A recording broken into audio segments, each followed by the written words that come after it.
Hello, bookkeepers and roofers today. Welcome back to my channel, and I appreciate you being here.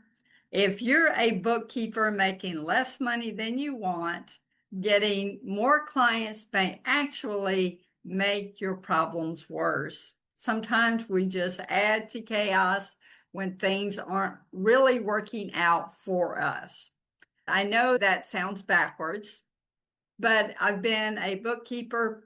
I've seen bookkeepers themselves, and I've done it myself, being exhausted because they focus on getting more clients instead of fixing their business, which means their existing clients are just overworking them and they're running and running and running, and you can't even see in front of you of what is happening. And all you know is, I just have to get this work done and get over this portion so I can get to the next thing. That is not the way we want to design our business or have our business work. We don't want to be stressed out over time all the time and then just overburdened with it, where we're no longer enjoying the bookkeeping business that we initially started. We did this to enjoy our work. We did this to have a great income. We did this to have freedom, flexibility. So always go back to those things of why you actually started your business, what you were wanting to achieve and what your vision of the business was. You can always do vision boards, or I keep a big chart in my office here. So as I have projects and things that I'm working on, I can mark those things off and add it to it. I love the big boards just because it's not like on a notebook or anything, even though I do have a notebook. But I can just walk in the office and I can see the big vision and I can see the big goal that I have for my business, for myself, for my life. I think that is really helpful. But this video is for busy bookkeepers. It's for underpaid bookkeepers. So raise your hand if you are an underpaid bookkeeper. There are a lot of bookkeepers that are underpaid out in the marketplace, and bookkeepers that are stuck at the same income level. So take a look at your profit and loss and look at it month by month comparison and see whether you're increasing in sales, whether you're increasing in profits, or if you're just up and down, and in the end, you're still at the same place that you actually started at. Just take a look at yourself. Are you overwhelmed? Are you stressed out? Do you need someone to help you? Are there some things you could offload to somebody else to help you manage your bookkeeping business? Because keep in mind, when we own a bookkeeping business, we're the ones that are getting the clients, doing the marketing, doing our own bookkeeping, and we're delivering services to our clients all at the same time. And then we're still learning new things and practicing and doing things better and building our business. So there are a lot of moving parts there of what it takes to run a business. It's not just like you're a bookkeeper, you get clients and you just do the work. It doesn't work like that. You can't build a sustainable business just doing that. Now, if your goal is just to be a freelance bookkeeper, you're not building a business and you're just looking for clients, you're going to do the work and that is it, then you don't have to spend as much time doing all your marketing and everything for a long-term goal that you have and of keeping customers. You're just doing it however much money you can make every week or every month. So that is a totally different business model than what I teach on this channel, because I always want you to grow a profitable and sustainable business. So that's what we do here. But sometimes more clients, multiple bad systems. So if you have a bad system to start with, the type of clients that you're looking for that are coming to you, sometimes it's that way. It's clients that are coming to us. We weren't particularly looking for that, client that won't hardly pay us anything, or that client that's so small that they're really not ready for bookkeeping yet. We have to create and find the type of clients that we want and we want to serve. So don't put more clients onto a bad system that you already have. The first thing I do, like when I meet with, one of my clients, we're looking at what clients do you have? What prices are you charging?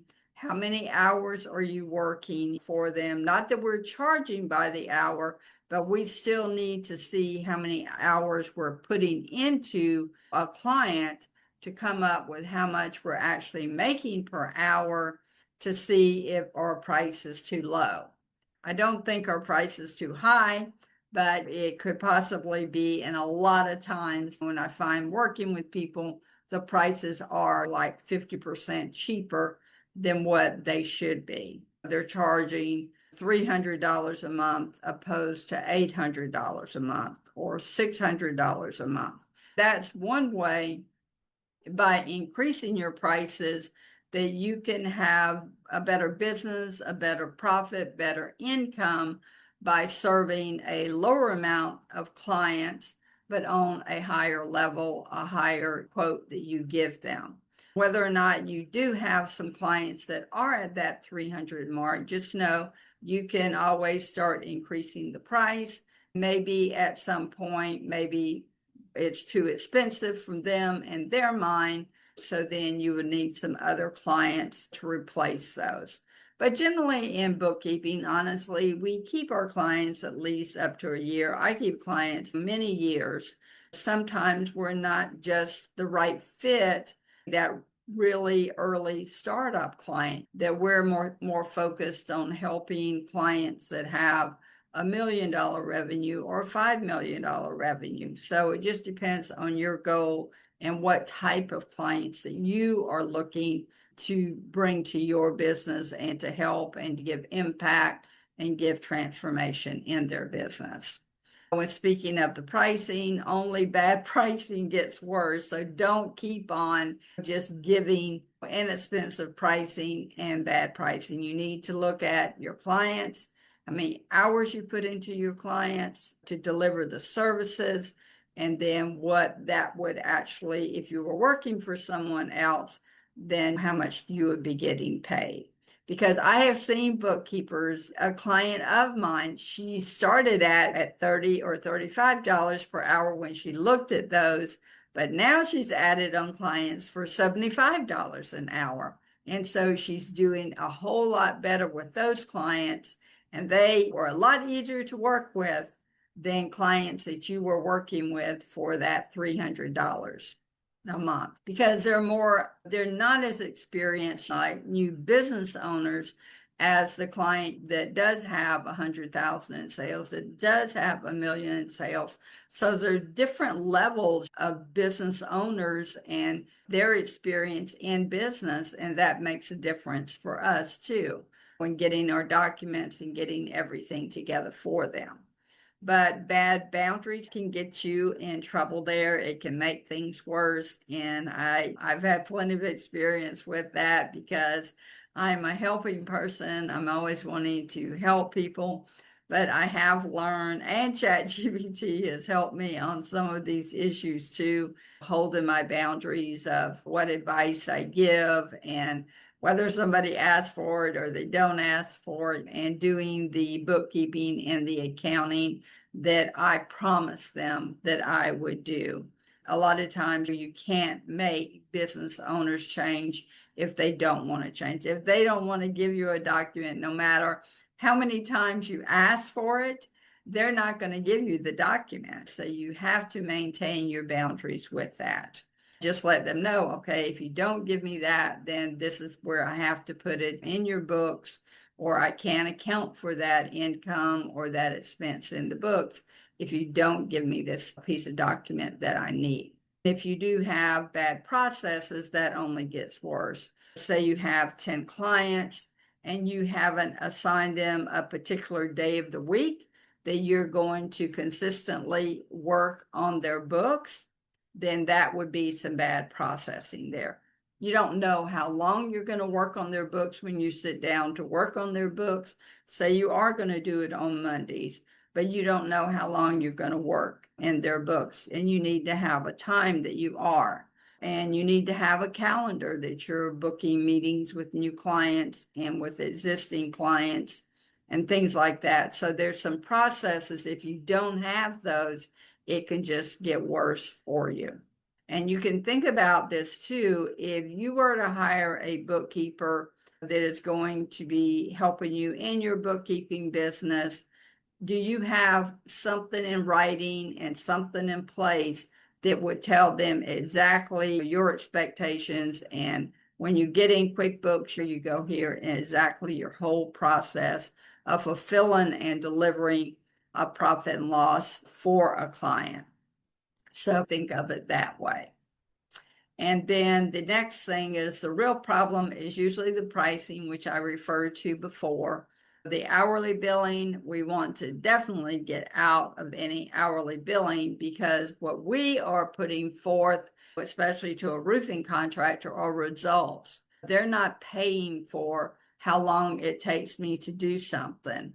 They're paying for the result, the profit and loss, the profit in their business. They're not paying for how many documents that I have to obtain and all the things that I have to do. They could care less about all of those things. Your customer is looking, when they hire you, are what results that they're getting for X amount of dollars. Take the hourly out of the equation with it. The only place I'm using the hourly is just to figure how much time I'm spending with a client, to know what my price is per hour, so I know how much to increase my price or lower it or whatever I need to do. Most bookkeepers, honestly, that I meet are undercharging, and I did this for years. And then you just feel like kicking yourself in the behind because you've been working night and day and round the clock, and you could have been making life a whole lot easier for yourself and serving people at a very high level if you were not undercharging. So we want to make sure we're there. And then just doing too much work, especially sometimes when we enter into cleanups, it can end up being a lot more work than we thought initially when we looked at their QuickBooks, when they spoke to them. Maybe some reconciles weren't done correctly. So now I've got to go back and undo for a whole year and go back and reconcile from January all the way back up to December for a year. So those are some places that we can catch ourselves. And that's why it's important, like when you make your engagement letter to them, of what years that you are covering. So if you hit that situation, say that you are doing the cleanup for 25 and 26, and then you have to go back and do it for 23 or 24, then you would charge them additionally for that, whatever you're charging per month for your monthly recurring. Keep those things in mind. And then our next point here is focusing on profitability for yourself. It's just important for us to pull, as a bookkeeper, to pull our profit and loss as it is for our client. And I really am guilty of this because I used to work all the time and I didn't pay attention to my profit and loss like I should have. You catch a lot of things when you do that. How much revenue am I really generating every month? After I pay myself, then what is my net profit that I'm really making in the business? That is a good place to start for your profitability.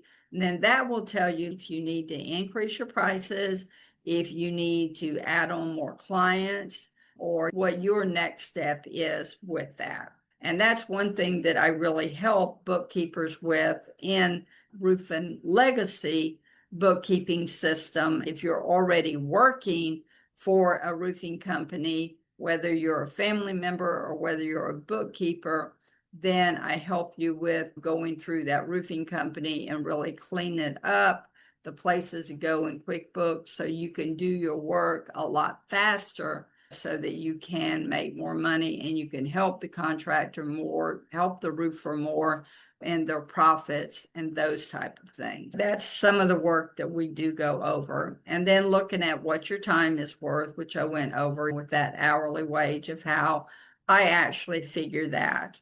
That is a good way for you to start figuring it, calculating it.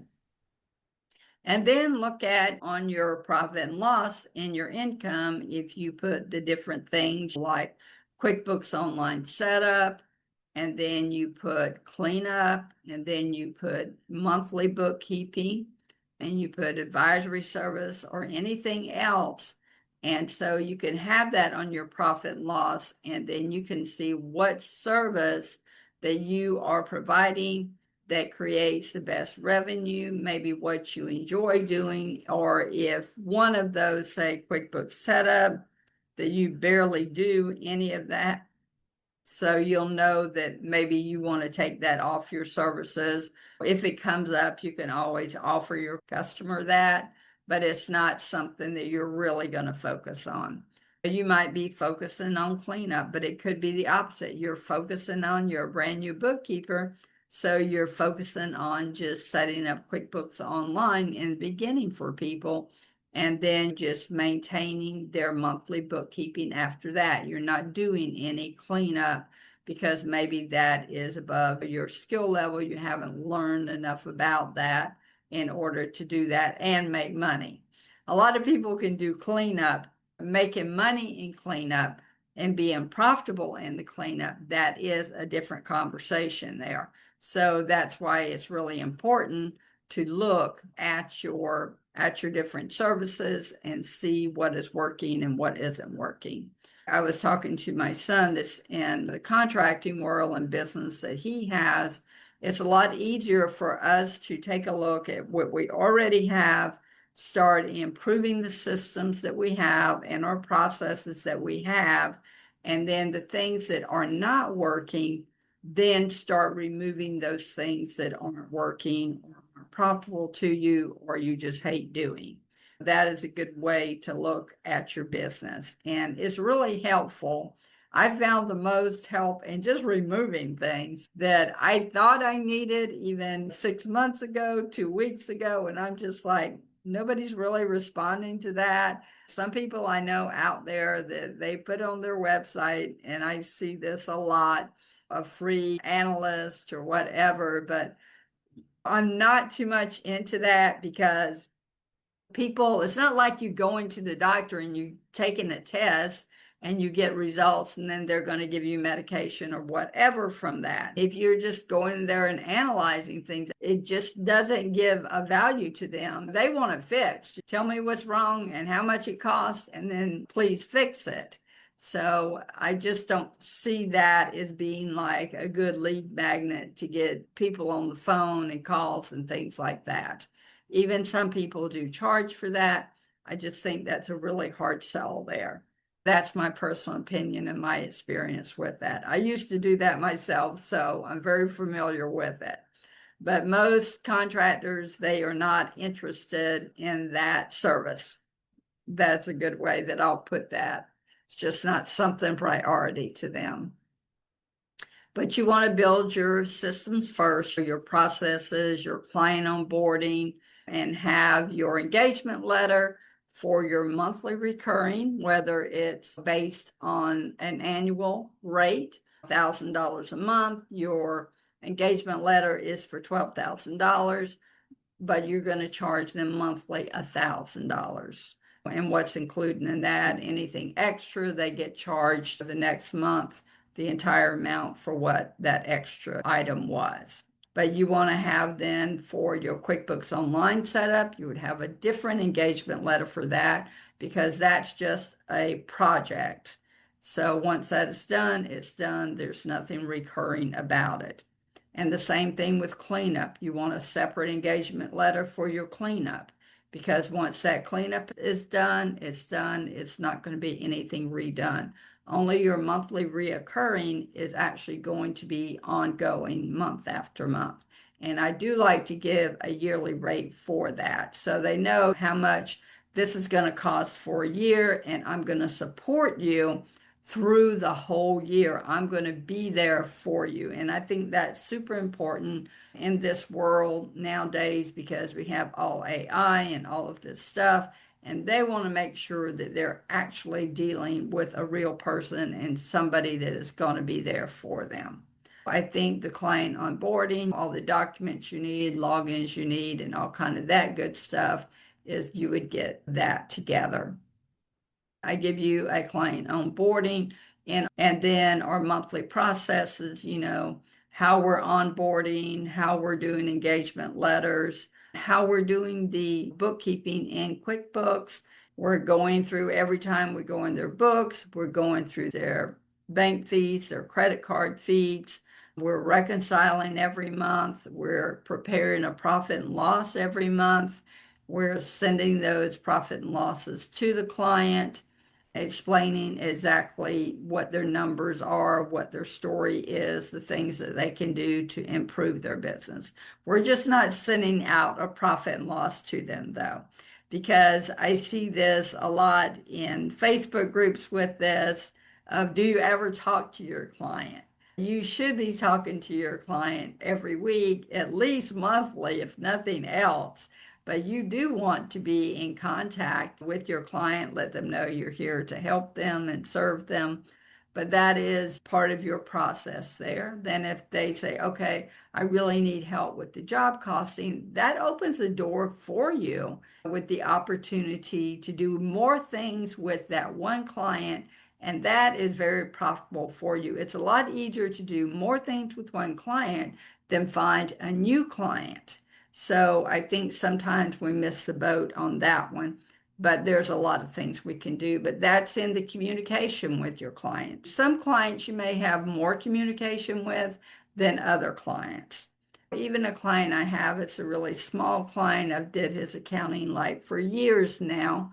I just touch base with him of this check and what this was for and ask any questions I have, just promoting a little conversation there. Let him know that, okay, I'm still here to help you. So I think that's super important. But I am big on customer service. I think it's extremely important in the business as much as doing the bookkeeping and delivering the service. I think communication is very important. And then one client is great. One great client beats three difficult clients. And so I spoke with you a little bit earlier about that, but that is really true. I would rather have, instead of having 10 clients that I'm just going crazy with, where I have three clients that are paying me really well and I enjoy working with them versus the 10 clients. So sometimes you have to step outside of the box and not just look, okay, this is a new client, this is money I have coming in. Looking at long term, if you do want to serve that client, if it's going to be a pleasure doing it, or if every week and every day it's going to be a headache working with that person. Because I have worked with some people that are very difficult, and I'm sure you have too. So that is one thing, though, we can control. So I always like to control the things that I can. Not everything can I control, like when somebody will send me a document or something, but I try and be as kind and friendly as I possibly can to get those results that I need to give them the results that they want. That's always my goal there. You have just that one great client is less stress, better service, better profits all around. I hope today this training has been great for you. If you would like to join our Roofing Bookkeeper Connection, it's over on School. I'll have the link for that. And if you are ready to go ahead and get started and taking the next step in really building your business, building systems in your business, building processes in your business, and learning how to make better income and profits and things like that, then book a call with me one-on-one and we'll go over exactly your business and your business story. And on June the 25th, I'm really excited. I'm not sure if this video will come out before that or after that, but on Roofing Bookkeepers Connection on June the 25th at 4 p.m. Central Standard Time, we are going to be having conversations in the roofing industry. And I have Roman Pearl coming and Eric White, and both are extraordinary roofers and have roofing companies. Eric has a commercial side. Roman Pearl, he actually coaches roofers. So you will learn a lot about the roofing industry. We are looking forward to having some guest people come to conversations in the roofing industry. Hopefully we can do that every month. That's my goal. Some months if I'm on vacation or something, we may not be doing that, but I'm trying to help both roofers and bookkeepers and help you in your bookkeeping business. And the more that we know what goes on inside of a business, especially roofing, then we know more ways that we can help roofing contractors even without them asking. We'll have better ideas, better concept of what really goes on, what kind of apps they have, what they're looking for, and how to grow their own roofing company. So I think it will be amazing. So I'm super excited for that. But anyway, thank you. And I will see you next Friday, and we will continue learning and growing together. All right. Talk to you soon. Bye-bye.